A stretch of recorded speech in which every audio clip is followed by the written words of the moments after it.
নমস্কার, অনিতা কিচেনে আপনাদের সবাইকে আবারও স্বাগত। আপনারা সকলে কেমন আছেন? আমি তো ভালো আছি, আপনারাও আশা করছি খুবই ভালো আছেন। আজকে আপনাদের জন্য দারুণ টেস্টি একটি মুখরোচক রেসিপি নিয়ে হাজির হয়ে গেলাম। এটা কিন্তু মাছ মাংস একবারে সকলকে হার মানিয়ে দেবে। এভাবে যদি বাড়িতে বানিয়ে নিতে পারেন, গেস্ট কেন বাড়ির প্রত্যেককে আপনার প্রশংসা করতে বাধ্য। এবার এটা বানিয়ে নিচ্ছি, আর এটা বানানোর জন্য সবার প্রথমে এখানে এঁচোড়টাকে এভাবে ছোট ছোট পিস করে কেটে নিয়েছি, আর নিয়েছি কয়েক পিস আলু। এঁচোড় আর আলু এখানে লবণ আর পরিমাণ মতন হলুদ দিয়ে 50% সেদ্ধ করে নিয়েছি, আর বাকি 50% কিন্তু বাকি রান্না যখন হবে তখন বাকিটা পুরো সেদ্ধ হয়ে যাবে। দেখিয়ে দিচ্ছি, দেখুন একেবারে গলে যাচ্ছে না। এবার এখানে একটি মশলা তৈরি করে নেব, আর এটা কিন্তু খুবই ইম্পর্টেন্ট, তা মন দিয়ে ভালো করে দেখবেন। এখানে নিয়ে নিয়েছি আদা আর রসুন, আর দিয়ে দিলাম একটি গোটা টমেটো।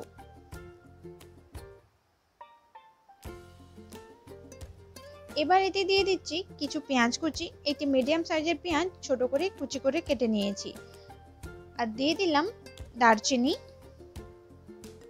আর দুটো এলাচ, আর গোটা ধনেটা একটু বেশি পরিমাণে এখানে অ্যাড করছি, আর দিয়ে দিচ্ছি এক টুকরো জায়ফল আর কিছু জয়িত্রী। গোটা ধনেটা এখানে আরো একটু বেশি পরিমাণে অ্যাড করছি। অবশ্যই আপনারাও কিন্তু এভাবেই করবেন, দেখবেন এতটাই ভালো হবে খেতে, সবাই কিন্তু আপনার প্রশংসা করতে বাধ্য হবে। আর দিয়ে দিলাম লবঙ্গ আর গোলমরিচ, আর পরিমাণ মতন লবণ দিয়ে অল্প পরিমাণে জল অ্যাড করে এটাকে ভালো করে বেটে নিচ্ছি। দেখুন খুব সুন্দর একটি পেস্ট তৈরি হয়ে গেছে, তবে এখানে জলের পরিমাণটা আমার একটু বেশি হয়ে গেছে। আপনারা কিন্তু যখন করবেন জলটা একটু কম দেওয়ার চেষ্টা করবেন। তবে এভাবে লিকুইড হয়ে গেলেও কিন্তু কোনো সমস্যা নেই, এভাবেও আমি রান্না করে আপনাদের দেখাচ্ছি, খুবই ভালো হবে। দেখুন এখানে একটি কড়া গ্যাসে বসিয়ে দিয়েছি, আর কড়াটাকে খুব ভালোভাবে আগে থেকে গরম করে নিয়েছিলাম। তারপর এতে দিয়ে দিচ্ছি 2 থেকে 3 চামচ সরষের তেল। সরষের তেল কিন্তু খুব ভালোভাবে গরম করে নিতে হবে। এখানে আপনারা কিন্তু সাদা তেলেও রান্নাটা করতে পারেন, তবে আজকে আমি একটু টেস্টি যেহেতু বানিয়ে নেব, সেই জন্য কিন্তু আজকে আমি সরষের তেলই ব্যবহার করছি, যেভাবে ঠিক মাংস রান্না করে।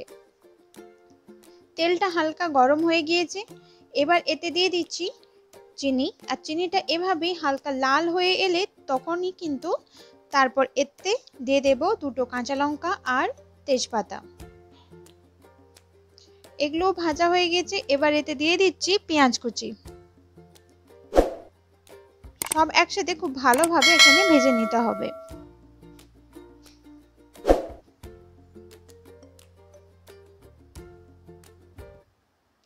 দেখুন ভাজা হয়ে গিয়েছে, এবার এতে দিয়ে দিচ্ছি আগে থেকে যে মশলাটা বেটে তৈরি করে রেখেছিলাম, ওই মশলাটা এখানে পুরোটাই অ্যাড করে দেব। তবে গ্যাসের ফ্লেমটা এখানে লো টু মিডিয়ামে রেখেছি। এইভাবেই 2 মিনিট ধরে মশলাটাকে খুব ভালোভাবে কষে নিতে হবে। এঁচোড়কে আমরা অনেকে কিন্তু গাছ পাঠা হিসেবেও চিনে থাকি, তো ঠিক যেভাবে মাংস রান্না করেন ওভাবে যদি আমরা এখানে এঁচোড়টা এভাবেই তৈরি করে নিতে পারি, তাহলে কিন্তু মাছ মাংস ডিম বাড়িতে যদি কোনোটাই না থাকে, আর যদি এভাবে গেস্ট বাড়িতে হঠাৎ করে চলে আসে, এভাবেই কিন্তু এঁচোড় বানিয়ে দিলে সবাই কিন্তু আপনার প্রশংসা করতে বাধ্য হবে। মশলাটা হালকা কষা হয়ে গিয়েছে, এবার এতে দিয়ে দিচ্ছি 1 চামচ পরিমাণ লঙ্কার গুঁড়ো, আর 1 চামচ পরিমাণ ধনে গুঁড়ো, আর দিয়ে দিচ্ছি 2 চামচ পরিমাণ হলুদ গুঁড়ো।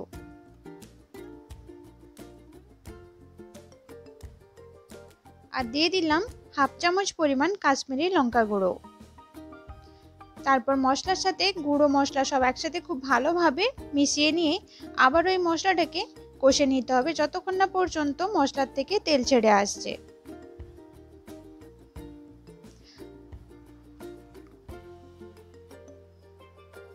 তবে মাঝে মাঝে এভাবে নেড়ে নিতে হবে, না হলে কিন্তু মশলা নিচে বসে যেতে পারে।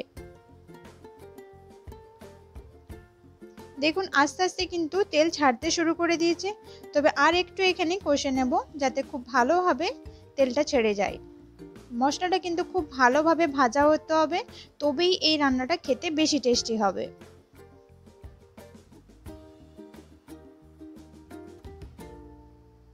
আর এঁচোড়ের সিজনে কিন্তু অবশ্যই এই রেসিপিটি একবার হলেও বাড়িতে ট্রাই করে দেখুন, আর আপনাদের অবশ্যই ভালো লাগবে।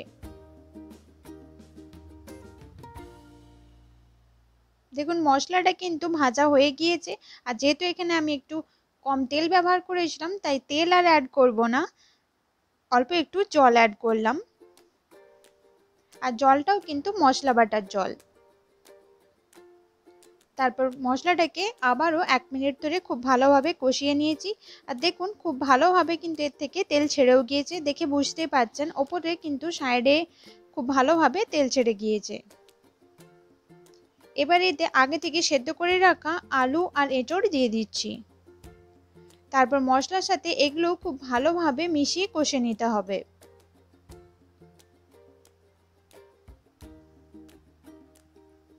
আর এখানে গ্যাসের ফ্লেমটা কিন্তু মিডিয়ামে রেখেই কাজটা করতে হবে।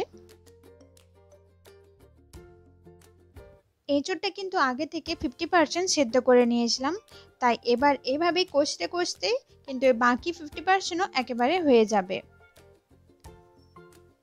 দেখুন এঁচড়টা কিন্তু খুব ভালোভাবে কষা হয়ে গিয়েছে, তবে আরেকটু ভালোভাবে কষে নেওয়ার জন্য এখানে অল্প পরিমাণে মশলা বাটার জল ছিল সেটা এখানে অ্যাড করে দিলাম। জলটা খুব ভালোভাবে মিশিয়ে তারপর এটাকে ঢাকা দিয়ে 2 মিনিটের জন্য কষে নেব, যতক্ষণ না পর্যন্ত মশলা আর এঁচড়ের থেকে সাইডে তেল ছেড়ে আসছে ততক্ষণ অবধি এভাবেই কষে নিতে হবে। আর এটা খেতে এতটাই ভালো লাগে, কিন্তু অবশ্যই ট্রাই করে দেখুন, আর একবার বাড়িতে বানিয়ে খেলে কিন্তু এরপর থেকে এঁচড় এভাবেই বানিয়ে খাবেন। এরকমই যদি নতুন নতুন খাবারের রেসিপি পেতে চান তাহলে কিন্তু অবশ্যই চ্যানেলটিকে সাবস্ক্রাইব করে নিতে ভুলবেন না, আর পাশে থাকা বেল আইকনটি অবশ্যই প্রেস করে দেবেন, তাতে যখনই আমি কোনো নতুন রেসিপি আপনাদের সাথে শেয়ার করব তার নোটিফিকেশন সবার আগে আপনার কাছে পৌঁছে যাবে। তো এভাবেই কিন্তু ঢাকা দিয়ে আবার ঢাকনা খুলে ভালোভাবে নেড়ে আবারও ঢাকা দিয়ে এটাকে টোটাল 2 থেকে 3 মিনিটের জন্য করে নিয়েছিলাম। দেখুন খুব ভালোভাবে কষা হয়ে গিয়েছে আর সাইডে তেলও ছেড়ে গিয়েছিল, দেখে কিন্তু বুঝতেই পারছিলেন। আর দেখুন এখানে এঁচড়টাও কিন্তু সেদ্ধ হয়ে গিয়েছে, দেখিয়ে দিলাম আপনাদের। এবার এতে গরম জল অ্যাড করে দেব, তবে তার আগে দিয়ে দিচ্ছি 1 চামচ পরিমাণ মিট মশলা আর দিয়ে দিচ্ছি 1/2 চামচ পরিমাণ গরম মশলা। তারপর এখানে একটু বেশি পরিমাণে গরম জল অ্যাড করছি, যতটা গ্রেভি আপনারা রাখতে চাইছেন ততটা অনুযায়ী জল অ্যাড করে দেবেন। আমি এখানে 1 গ্লাস পরিমাণ জল অ্যাড করেছি, তবে জলটা কিন্তু অবশ্যই গরম করে দেবেন। দেখুন দেখেই কিন্তু কতটা ভালো লাগছে। এখানে অল্প পরিমাণে লবণ অ্যাড করছি, যেহেতু এঁচড়টা আগে থেকে লবণ দিয়ে সেদ্ধ করে রেখেছিলাম আর মশলাটাতেও লবণ দেওয়া ছিল, তাই এখানে অবশ্যই চেক করে নিয়ে তবেই লবণটা অ্যাড করবেন। দেখুন খুব ভালোভাবে এটা কিন্তু রান্না হয়ে গিয়েছে। এবার এটা কিন্তু গ্যাস অফ করে রেখে দিচ্ছি 2 মিনিটের জন্য। গ্যাস অফ করে অবশ্যই কিন্তু রান্নাটাকে 1 থেকে 2 মিনিটের জন্য রেস্ট করতে দেবেন, তাহলে এর টেস্ট আরও বেড়ে যাবে আর খেতেও বেশ ভালো লাগবে। এভাবে 2 মিনিট ধরে জলটা ফুটিয়ে এটাকে রেখে দিচ্ছি। আর রাখার আগে সবার আগে এখানে 1 চামচ পরিমাণ ঘি অ্যাড করলাম। ঘিটা কিন্তু অবশ্যই দেবেন, বেশ ভালো লাগে, একেবারে কিন্তু অনুষ্ঠান বাড়ির মতনই খেতে লাগে। আর দেখুন এখানে দেখেই কিন্তু বোঝা যাচ্ছে যে এটা কতটা টেস্টি হয়েছে। আমার তো ভীষণ ভালো লেগেছে, আপনাদের কেমন লেগেছে আমাকে কিন্তু অবশ্যই কমেন্ট করে জানাতে ভুলবেন না। আবারও দেখা হবে আপনাদের সাথে এরকমই এক নতুন রেসিপি নিয়ে। ভালো থাকবেন, সুস্থ থাকবেন। আর রেসিপিটি ভালো লেগে থাকলে ভিডিওটিতে অবশ্যই একটি লাইক ও শেয়ার করে দেবেন, আর চ্যানেলটি সাবস্ক্রাইব করে নেওয়ার অনুরোধ রইল। শেষ পর্যন্ত দেখার জন্য অনেক ধন্যবাদ।